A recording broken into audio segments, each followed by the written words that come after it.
users are not the weakest link in the chain. They can be the first line of defense. And so when we look at user layer defenses, we're looking at how do we help the users protect themselves. Hello, everyone, and welcome to the CyberWire's Hacking Humans podcast, where each week we look behind the social engineering scams, the phishing schemes, and criminal exploits that are making headlines and taking a heavy toll on organizations around the world. I'm Dave Bittner, and joining me is Joe Kerrigan from Harbor Labs and the Johns Hopkins University Information Security Institute. Hello, Joe. Hi, Dave. We've got some good stories to share this week, and later in the show, Jamaica Green-Aaron, she is CISO at Auth0, and we're discussing their State of Security Identity report.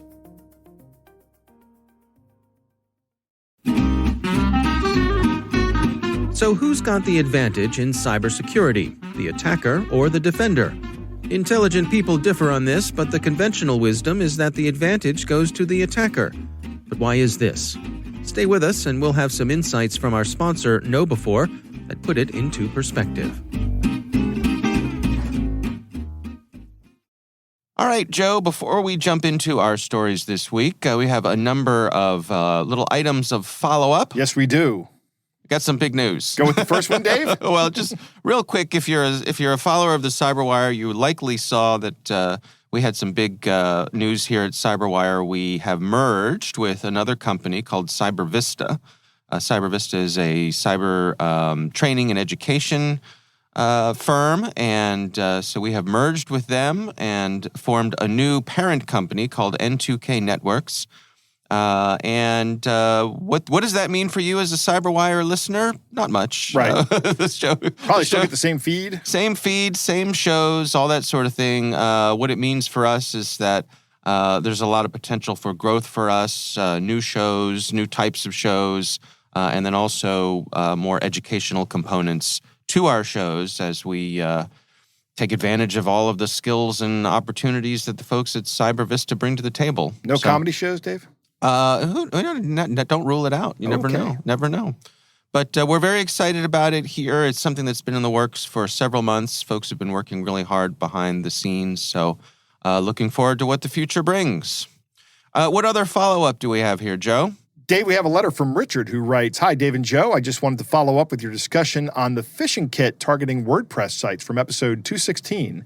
Unless you absolutely need a fully fledged content management system with a database, you are much better off using a static site generator such as Hugo if you want a set-it-and-forget-it site these days. These essentially generate your site locally, spit out some HTML, usually with some CSS and JS thrown in. That's cascading style sheets in JavaScript. That you can then serve from a simple web server. No databases, no PHP, just static files, much harder to do anything malicious and much easier to maintain. A nice discussion of their merits versus something like WordPress can be found in episode 128 of the Reality 2.0 podcast, which is, I have not listened to that podcast, so that's Richard's recommendation.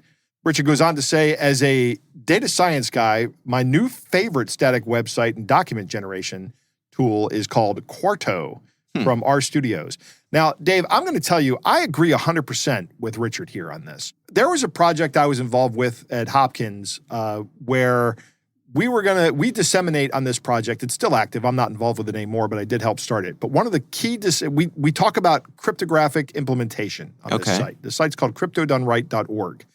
And that site is produced as static web pages. And the content management system we use on the back end is GitHub. Okay. So we just put the content up at GitHub. It's a private repository. Right. There are people that have permissions to edit it because we really want to control the information about the proper implementation, about the cryptographic algorithms. We don't want bad information getting out. Sure. So we use a tool. I can't remember which one it is, but it does just exactly what Richard is describing. We generate static web pages. There's no active content on this at all. It is just static pages and a web server. Interesting. Well, I am going to send this information over to my wife, who is a web developer and actually does a lot of work in WordPress. So this is good information for her to know. She may already know about this. I don't know, but I'm going to ask her. And thank you, Richard, for sending it over. Interesting information for sure. We got some more follow-up from a Twitter user. I don't know how to pronounce his name. It's Ousak, Wusak, don't know. Ausak? Okay. He wrote in and said, in the last episode of Hacking Humans, you spoke about people getting caught or not for having multiple full-time jobs at the same time. Equifax, who run credit reports, turned on their employees for doing just that. It's a credit reporting agency. Equifax has turned its own employee record tracking tool on its own employees. 24 remote workers have been fired for secretly holding down a second job in addition to their work for Equifax. Yeah, So, I have ethical concerns with that. which part? I guess first off, which part? Well, okay, multiple parts here. First off, is Equifax gathering this kind of information about employment records for people? Don't know. What is this tool that they're talking about? I don't know.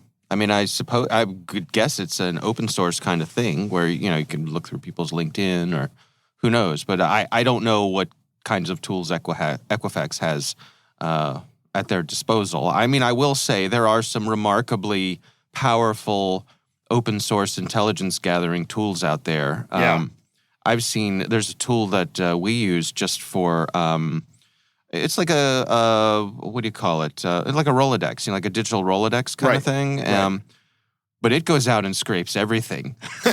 Like you put somebody's name in there, and it goes and it finds their LinkedIn, it finds their Twitter, it finds their Facebook. I mean, it just populates their their entry in this digital Rolodex thing with everything it can find about them. Huh. So that's table stakes these days, right? Yeah. Right. So I guess I don't have an ethical problem with Equifax doing this if they told their employees this was a possibility of that happening. yeah, Although I don't know that I have a problem with Equifax. I don't know. I'm kind of conflicted about this. I mean, because the expectation is you're going to be putting in a full-time job, a full-time day every day, right? Right. So I don't know how I feel about it. I'm a little bit conflicted here, Dave. Yeah, I mean, part of me thinks that if you're doing a good job and you're doing everything that's asked of you, then why do they care with what you do with the rest of your life? Right. Yeah. That's really my main concern. Yeah, but if it's a problem, and I suppose that you could there is absolutely a case to be made that if you're holding down two full-time jobs, that you're not going to have the energy or the time to devote to either of them to the degree you would if you were only holding down one. Right. But some people might be totally capable of that. Sure. So, I don't know. It's entirely possible. Yeah. All right. Well, thanks to everyone for sending in this follow-up. We would love to hear from you. Our email address is hackinghumans@thecyberwire.com. All right, Joe, let's jump into our stories this week. I'm going to kick things off for us this time. I have a story from the folks over at Malwarebytes. This is from their labs folks. This is a blog post that was authored by Jerome Segura. And this is about some typosquatting campaigns that the folks at Malwarebytes have been tracking. So real quick, typosquatting. You want to give us a little explanation here of what we're talking about? Dave, I have the absolute perfect example of typosquatting. Okay. Before Facebook, there was a website called highschoolalumni.com. All right. And if you look at your keyboard, the U and the I are very, very close to each other. Yes. And I was showing my boss at work one day this website. And I said, hey, Steve, come look at this. And he goes, what's this? I said, it's called highschoolalumni.com. And I go to my keyboard and I type in highschoolalumni.com. Oh. Right? And all of a sudden, the screen goes black and then porn pop-ups everywhere. Yes. Right? Yes. And my boss is standing over my shoulder. And he goes, that's a cool website, Joe. I'm like, oh my God, what did I just do? Right. And he turned around and walked away laughing. And that was my last day at that job. Yes. That is an example of typosquatting. So the idea was that they were looking for people who were trying to go to highschoolalumni.com who were going to hit the I instead of the U. Mm-hmm. I learned the hard way in front of a client once that if you leave out the Y in YouTube, a similar thing happens. Really? Yes. It was quite explicit. So this blog post from the folks at Malwarebytes has a list of some of the real examples that they were tracking. So there's some examples here like Realtor.com. The typosquatted website was Realto.com. Amazon.co.uk. They had Amazon.uk.com. I see. Politico.com. There was Politco.com. There was an extra I. They swapped the T and the I in the middle there. So exactly to your point, I mean, at first glance, these look like the real thing. Right. But they're not. Right. So what is going on here is that if you accidentally go to one of these websites, the way that this particular campaign works is you immediately, your web traffic gets bid out, right? Much in the same way that advertisers bid for placing an ad in front of you online. It's like this real-time bidding kind of thing. So they're doing that, and they're redirecting you to whoever pays them the most. That's right. That's right. So there's a bunch of ad networks. You accidentally type in the wrong name. There's a bunch of ad networks that get to bid on you. And in this case, some of the folks bidding are malicious actors. And then they redirect you to a domain controlled by the malicious actor. And this is malvertising. They have profiling here to ignore bots and VPNs, and they refer to it as unwanted geolocation. So typically that's, for example, like Russian threat actors don't go after people who geolocate in Russia, generally. Correct. Or any Russian-speaking country. Right. So typically, then you're sent to a temporary web page that's using Amazon's AWS, and then that pops up a fake alert. And we've all seen these alerts. Yep. Your computer is infected. Right. You have 2 minutes before your device bursts into flames. Stand back. Right. Exactly. And that's basically the scam. So you get a pop-up. It may actually go to a web page that looks like the page that you meant to go to, but then this pop-up pops up on top of it that says, "Alert! Your computer's infected. Please come here to pay a low fee of $50, and we will help you from getting infected." $50. Yeah. So I mean, it's pretty straightforward here. They do talk about a few of the ways that you can protect yourself. Of course, be vigilant about typing in sites. They say if there's sites that you visit frequently, bookmark them so you don't have to type them in. Correct. They talk about there are some ad protection browser plugins that'll automatically keep you from going to some of these ad bidding types of sites. So they can get in front of it and say, "Do you really mean to go to this place?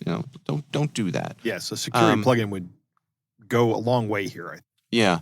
And then they say, don't panic, which is always good advice. Yeah, remain calm. They say, the scary pop-up is not going to harm your computer. Just close it, ignore it, and move on. Try to retype the address again. Right, exactly. That's really the key thing. Yeah. These pop-ups from websites rely on user ignorance of how computers work. Right. One of the things that is contributing to a lot of the social engineering attacks is people don't understand how computers work. They just use them. Yeah. Right? And so if somebody tells them, somebody who sounds like they know something about computers tells them, I'll give you an example of this. There was this is an anecdote I heard years ago where somebody was building computers for somebody, and they had a network interface card on the back of it. Okay. And the person who bought the computer didn't know what it was and was like really belligerent and complaining about it. And this was back in the days of BNC connections, right? Do you remember BNC connections? So it's like a coax connection. Yeah. So the guy goes, "Oh yeah, I see what's happening here." And he goes and he gets gets a little piece of BNC cable with a connector on it. Right. Cuts the end of it off and puts it on there and goes, "There you go. That's your bit drain was not configured properly." Right? Okay.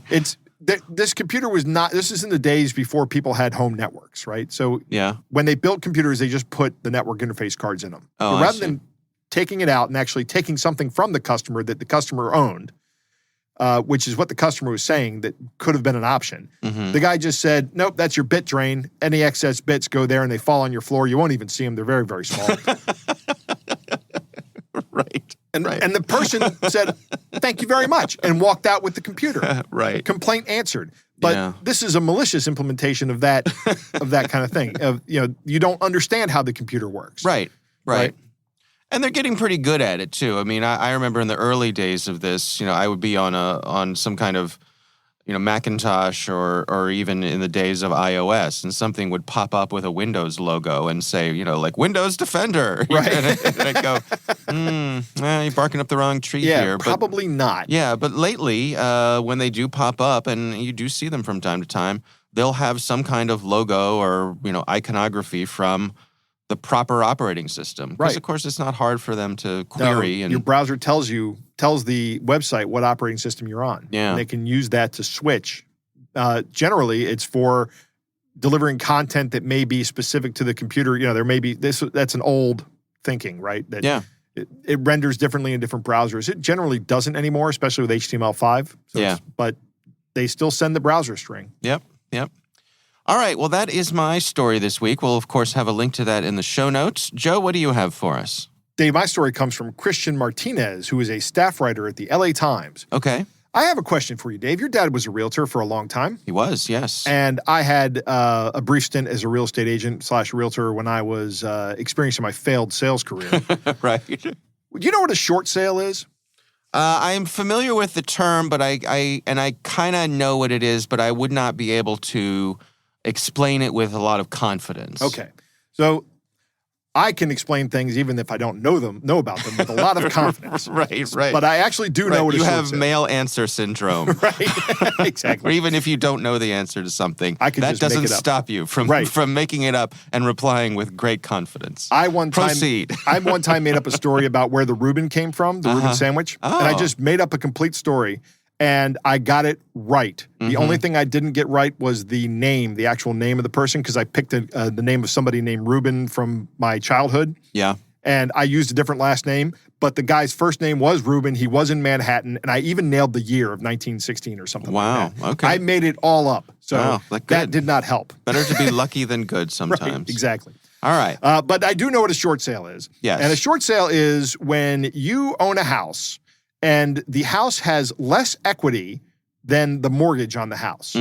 So if you have bought a house at the peak of a market and now the market has crashed, and also now you're in a situation where you need to get out of the house, right? You will have to go to your mortgage holder and say, I'm going to sell the house so you don't have to foreclose on it, but I'm going to sell it for less than I owe. And the mortgage company has to agree to this, because what's happening is they're not being made whole by the payment of the mortgage. Right. They understand they're going to take a loss on the mortgage. And the value of the house that they're going to sell it for is short of the value of the mortgage. It doesn't have all the money. Yeah. That is a short sale. Okay. Well, this story is about a South Bay man who has accepted hundreds of offers on houses that really weren't even for sale. So there's two people, Adolfo Shinecki and his sister, Bianca Gonzalez. And what they would do is they would host open houses at homes that weren't even for sale. And they'd tell people, this is a short sale, right? So there's going to be some issues going through the process of selling this home. Okay. Because a short sale is never really a simple, we're buying this house from these people and everything's going to be normal and fine. That process is streamlined. The short sale process is by no definition streamlined. Okay. Everybody expects it to take much longer. Okay. So they were capitalizing on that. The homes were not even for sale. And it was a front scheme that resulted in the loss of $6 million from victims. And federal prosecutors have gone after these two. Let me just pause here for a second. How does one execute an open house on a home that is not even for sale? I'm just imagining somebody holding an open house on my house while I'm living in it. So these must be, are they driving around looking for abandoned houses, or I guess abandoned isn't the right word, but unoccupied homes? It says, according to prosecutors, Shinecki and others found properties to list for sale, regardless of whether or not the owners intended to sell or not, and then listed them on real estate websites, marketing them as short sale opportunities. So the owners may not have even known. Maybe the owners are not there. Right. Maybe they find that there are tenants in there and they say, hey, the owner's selling this house. But, your lease survives. There's all kinds of lies you can tell these people. Right. But somehow they got access to it. Okay. And then they would put them up on real estate sites, never having a contract for sale. right? So there is somebody in this system is some kind of realtor with access to some kind of MLS system. Right. Right. Once they had the listing, they would tell people, all right, time to start making payments here on, put down your earnest money deposit. And then they'd, take that. Or there were even some people who paid full cash price for the house and put that into these scammers' custody. Wow. And when they did that, the first thing they started doing was, okay, well, we're working with the bank. Years they would delay these things, up to a year, I guess. But another interesting thing is that they would direct office workers in their office to withdraw large amounts of cash from these escrow accounts. They were in charge of the escrow accounts, which is wrong, right? These people should never be in charge of the escrow account. In fact, whenever you're buying a house, I know in Maryland, you as the purchaser of the house pick the escrow company, right? And the person selling the house never gets the opportunity to say, you're going to have to use this escrow company. Right. That's illegal in Maryland. Right. Okay. And probably in all other 50 states because of exactly this reason. Yeah. Right? This is why it's not allowed.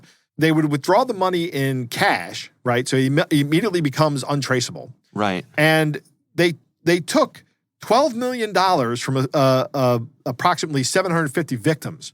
750 people fell for this to the amount of $12 million. Wow. And they only got back $6 million. So $6 million is gone from these guys. Now, Shinecki pled guilty in May and will now be a guest of the federal government for 9 years for conspiracy to commit wire fraud and other charges. Wow. So good that he got caught.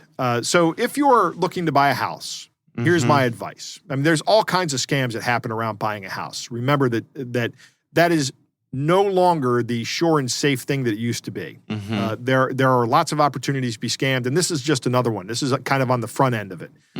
If you're going to put money into an escrow account, you pick the escrow agent under all circumstances. You make that a condition of your sale, even if it's not a law in your state. I'm going to select the escrow agent. If they say no, walk away.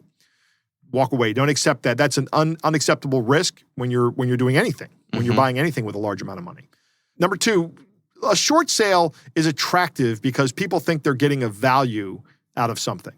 Right. I don't know that you're getting a value out of it. You're paying the market price of the house. It just so happens that the market price of the house is less than it was when the mortgage was written, to the extent that the owner is what we say is upside down on the house. Yeah, but they're also motivated to sell because they're in a stressful situation. Right, so. But they're not selling below market value because the bank will not have it. Right. There is a point at which the bank would rather foreclose and sell it themselves. Yeah. Exactly. That is always an option for the bank. So just be mindful of these two things. A short sale. When you see short sale, I've seen people go, "Ooh, short sale." I'm like, don't get excited about that. All that means is that it's going to be a more complicated sale. There are plenty of other houses on the market that are not short sales that are going to be comparable, that are going to be easier to buy.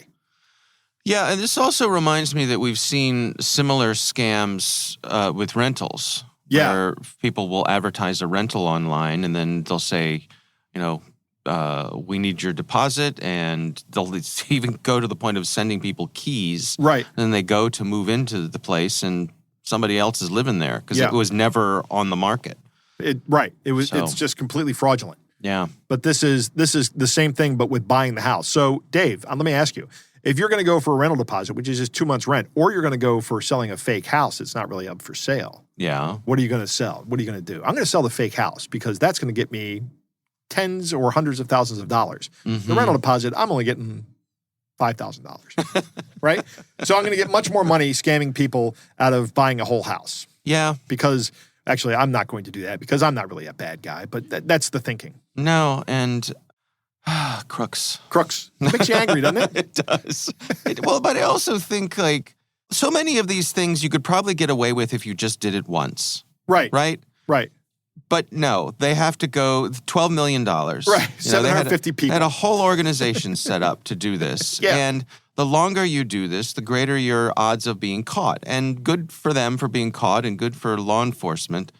And I guess it just speaks to the mind of the criminal that they're motivated by more motivated by greed than common sense or even the possibility of consequences, right? They're living in the moment. Yeah. They're not thinking about what's to come. They don't think about the future. No. They don't have that dad gene that lets you see 3 seconds into the future at all times. Right, exactly. All right, well, interesting stuff. And again, we will have a link to that in the show notes. Joe, it is time to move on to our catch of the day.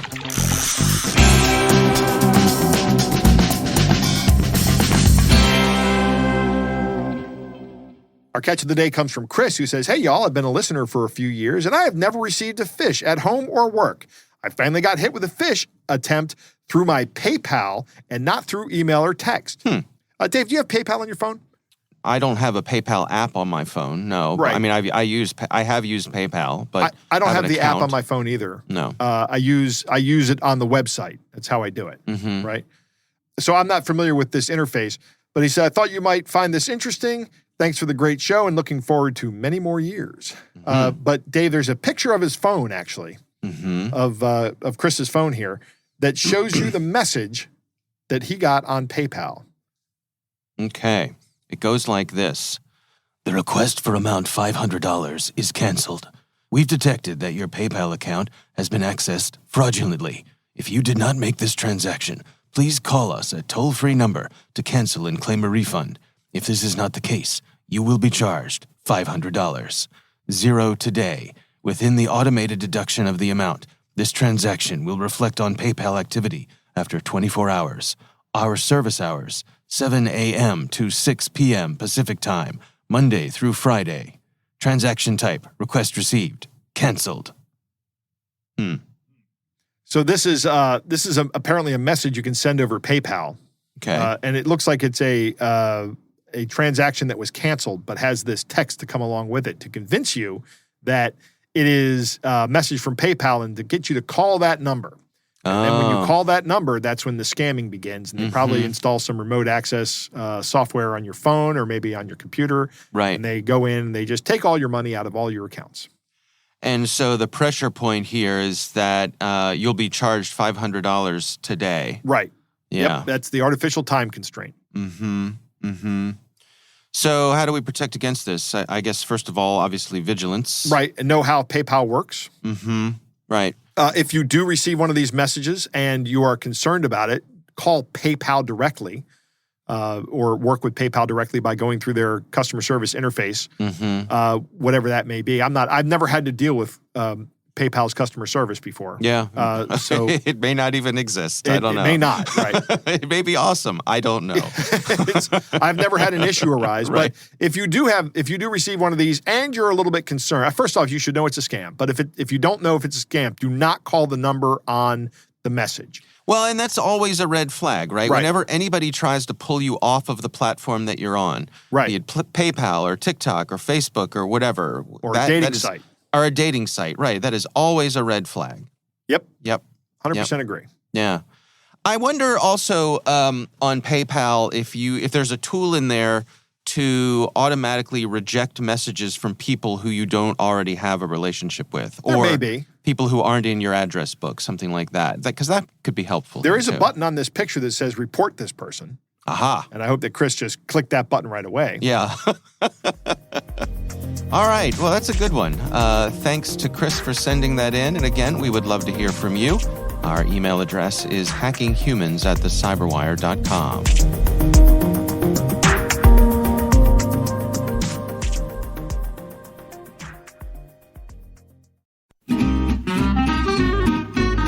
Now let's return to our sponsor's question about the attacker's advantage. Why do the experts think this is so? It's not like a military operation where the defender is thought to have most of the advantages. In cyberspace, the attacker can just keep trying and probing at low risk and low cost, and the attacker only has to be successful once. And as KnowBe4 points out, email filters designed to keep malicious spam out have a failure rate of over 10%. That sounds pretty good. Who wouldn't want to bat nearly 900? But this isn't baseball.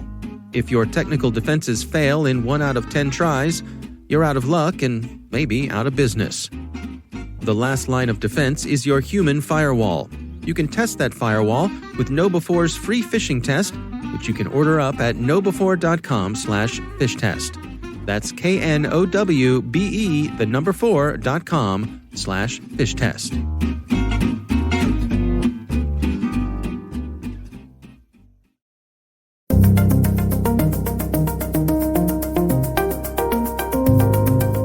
Joe, I recently had the pleasure of speaking with Jamika Green-Aaron. She is the CISO at a company called Auth0, and we were discussing their recent State of Security Identity report. Here's my conversation with Jamika Green-Aaron. So I think this report actually predates my time at Auth0, but it's my favorite report. And I actually read it before I joined the company because this report really takes what we learn as a customer identity company and turns those findings out into something useful for the customers that we work with. But also, it's a really easy read. So even if you don't understand the technology of identity management, this report is something that really can help you as an individual understand what are the best practices, what are we looking at to help protect your identity, and how you can be a part of that. So I love this report. That's kind of how it started. It really is taking our insights, data that we collect, threat intelligence that we collect, and using it as a tool to help all of the community that really is focused on identity. Well, before we dig into some of the specifics in the report, can you just give us a little overview of exactly what are we talking about when we say online identity? What does that encompass? Right. So customer identity is essentially probably the identity that gets closest to each and every human being every single day. When we say customer identity, it's the identity that you use to log into gaming consoles, to access banking information, to access your social media. That is what we're talking about when we say customer identity. It's the identity that the customer sees outside of work that faces them every single day. And so that's our area of focus, and that's what we're really talking about here. Well, let's dig into the report together here. I mean, what are some of the highlights for you? What caught your eye? So I am always thinking about how technology impacts the human experience and how we can leverage technology to help us. I always say that technology is about people. And I think that this report really shows the ways in which people interact with identity. So high level, we're talking about the major CIAM threats. And we break that down into what we are calling defense in depth, which is a multi-layered approach to how you implement security. We hit three major topics. We talk about user layer defenses, application layer defenses, and then also network layer defenses. So stacking those together in your environment, that is what we're thinking is the best implementation to customer identity. Well, let's go through each of those one by one. I mean, what are some of the things that people should be aware of? So one of the things that I have really been interested in is some Gartner research around beyond awareness. And that is this idea that we have to kind of turn what we think about our users on its head. Users are not the weakest link in the chain. They can be the first line of defense. And so when we look at user layer defenses, we're looking at how do we help the users protect themselves? So multi-factor authentication, something you have, something you are. So having more than just a username and password. So what does that look like? Adding WebAuth in. One of my favorite frictionless technologies for the most part is biometrics, and that's enabled via WebAuth in.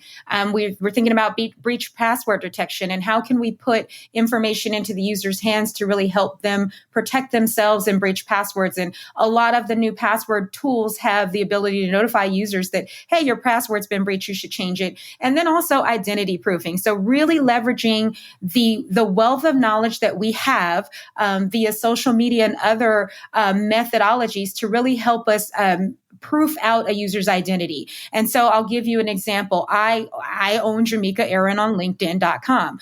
You could essentially say, use that as a method to identity proof me. Is this actually her login? Is it the same, Gmail account that she uses? And so that's a method of us using identity proofing and pulling that together with our technologies to help identity proof a user and really say, yes, they own this identity and this is them. So that's kind of the user layer defenses. Well, that's really interesting. I mean, what about application layer defenses? So when we think about application layers, and I think we all learn very early as technologists, we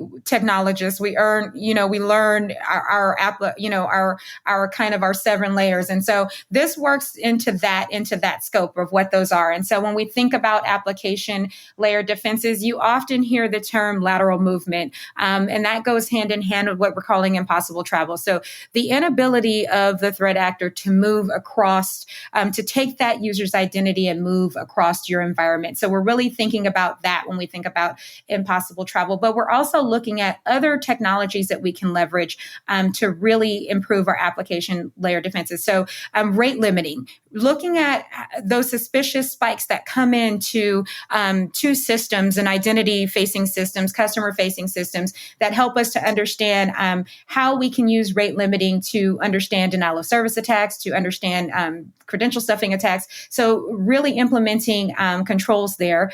Also suspicious IP blocking. This is one of those kind of cat and mouse things where we're always looking at IP addresses to help us understand how we can leverage blocking to block suspicious IPs and really protect the consumer. And then finally, bot detection.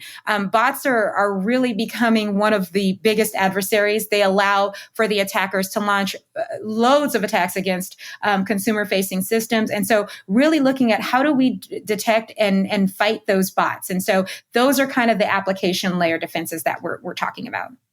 Well, let's continue on with the third one then, which is the network. What sort of things should people be on top of there? So network is I think probably the simplest of these. We're talking about our network-based controls, our web application firewalls, and then our continuous monitoring. And this is really where you start to look at what are the tools that you have in place that really help you to protect your consumers and your infrastructure, whether that's on-prem, hybrid, or in a cloud environment. Those network layer defenses really become critical.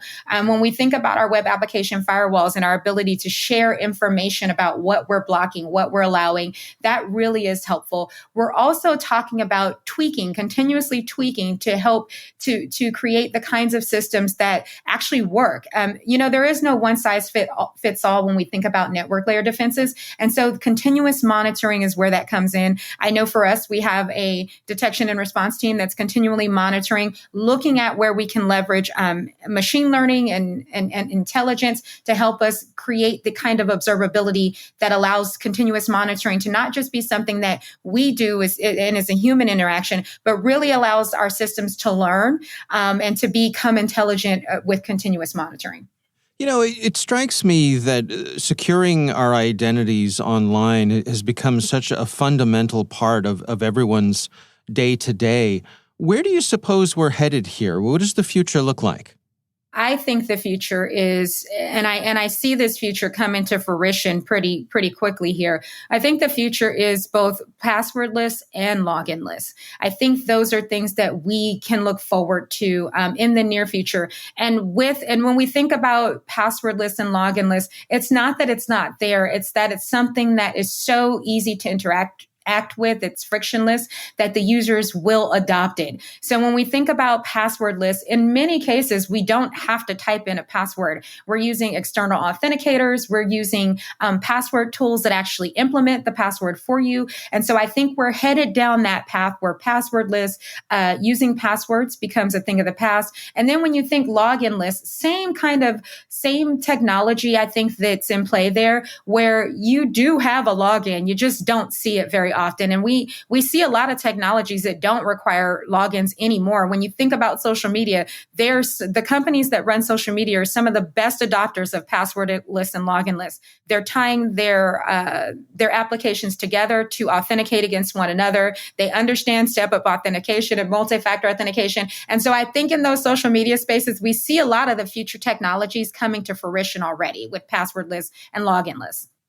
What about the adoption rates? I mean, are people getting on board, or how much resistance are you all seeing? We all know how much people like change.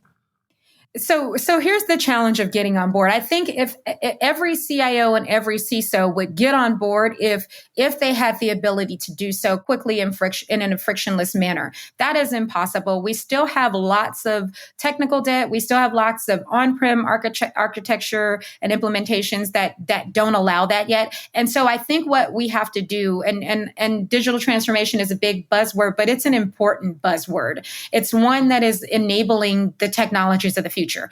That's what digital transformation means to me. It means that we are doing the work now to enable the technologies of the future. And so I think with implementation, in many cases, we have a lot of technical debt. We have a lot of technology that are legacy technologies that just won't allow for us to use things like WebAuthn and biometrics. And so what we have to do first is start to upgrade our technologies to be able to use these new technologies. I think once we get to that point, and we're probably still a few years out, I think adoption will go through the roof. So I don't think that our adoption rates are where we'd like to see them be, but I think it has to do with us really understanding our workforce. The boundaries of our workforces have moved. We did a lot of work to support the remote workforce, and now we have to do that same work to protect that remote workforce for the formidable future. And so, no, adoption is most certainly not as high as we'd like to see it, but I think that everyone that I've spoken to and in my CISO community understands how important identity is, and understands that if we don't do this work now, we're going to create identity silos where you have a system that manages identity that's in a silo and it's completely separate from everything else that you do. And that's not what you want. In order to leverage some of the tools that I've talked about, like social logins and WebAuthn, you've got to have some centralized idea about how you want to implement identity. How does privacy interact with all of this? You know, I remember years ago when some of the big popular social media platforms spun up, and there was this idea that you could use one social media platform to log into everything. But it turns out that they weren't being respectful of people's privacy. And I think some people feel, me personally, I feel a bit stung by that. How do the two things go hand in hand? How do we build that trust? I think that privacy probably is one of the greatest strengths of customer identity. If we do a good job implementing customer identity, we also have the ability to do a better job protecting consumer privacy. One of the things that we didn't do, and this is probably, we're decades now into what we did, that was contrary to privacy.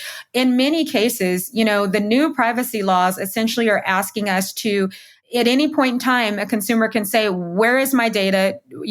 Delete my data. What are you doing with my data? And that's a database, architecture issue. We didn't build these databases to actually do that, to fetch that information for the consumer. We built it to fetch it for us, the technologists. And so one of the things I think that identity is doing, or identity and CIAM is doing, is building that muscle so that, as we understand the consumers more, we're also better able to manage their information more. And we do, we're building in the capabilities to really say, hey, users, this is what we're doing with your data.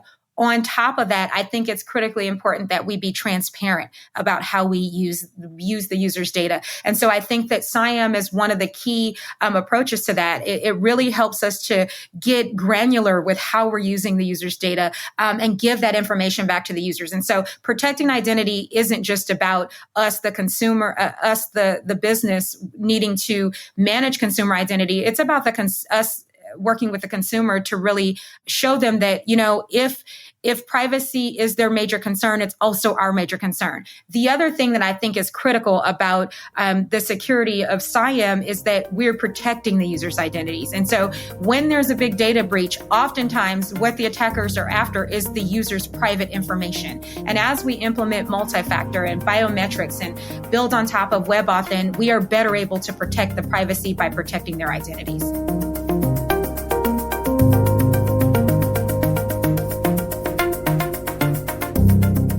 Joe, what do you think?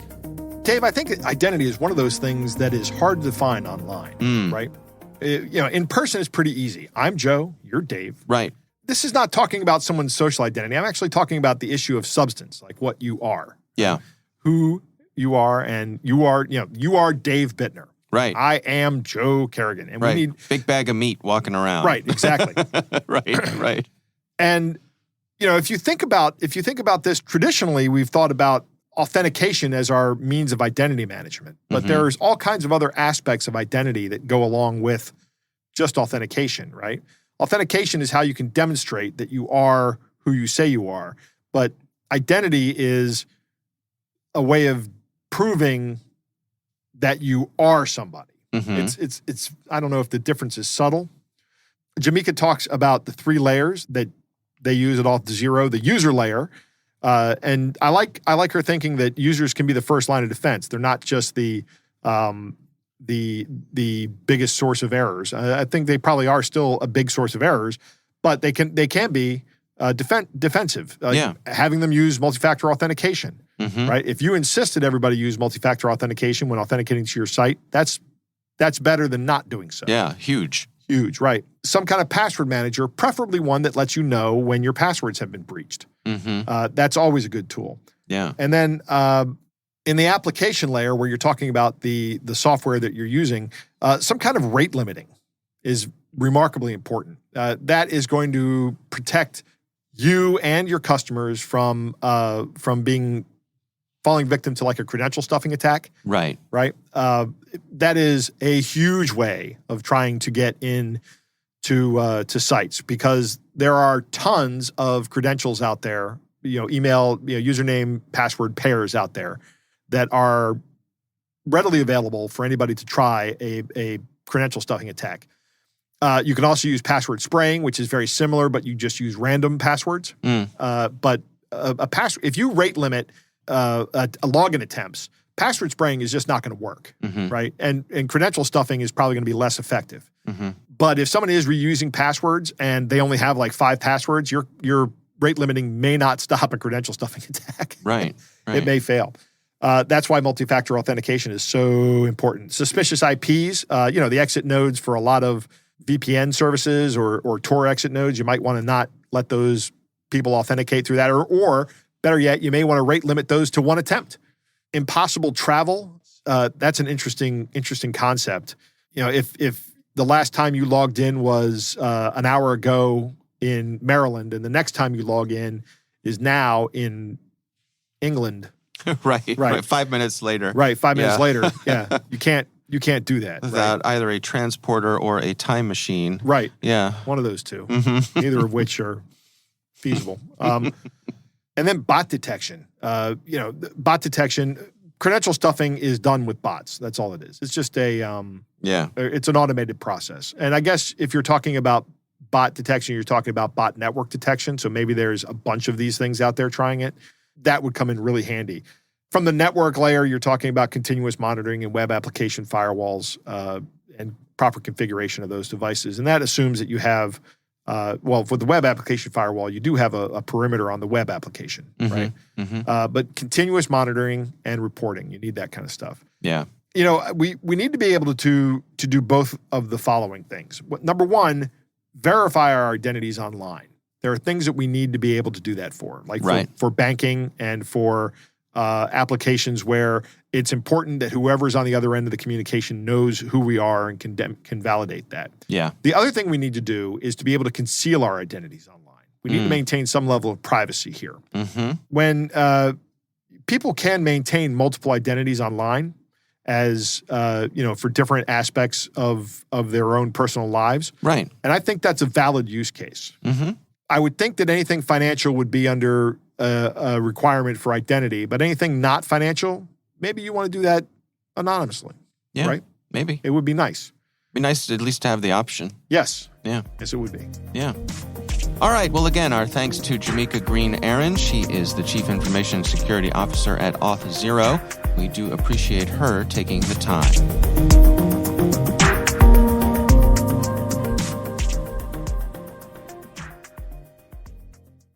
And we want to thank our sponsors, KnowBe4.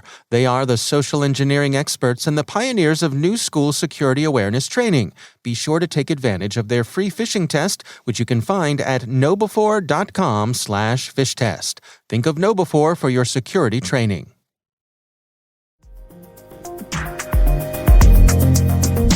That is our show. We want to thank all of you for listening. Our thanks to Harbor Labs and the Johns Hopkins University Information Security Institute for their participation.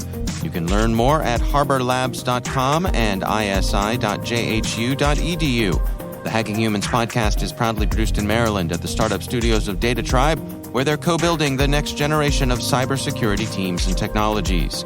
Our senior producer is Jennifer Iben. Our executive editor is Peter Kilby. I'm Dave Bittner. And I'm Joe Kerrigan. Thanks for listening.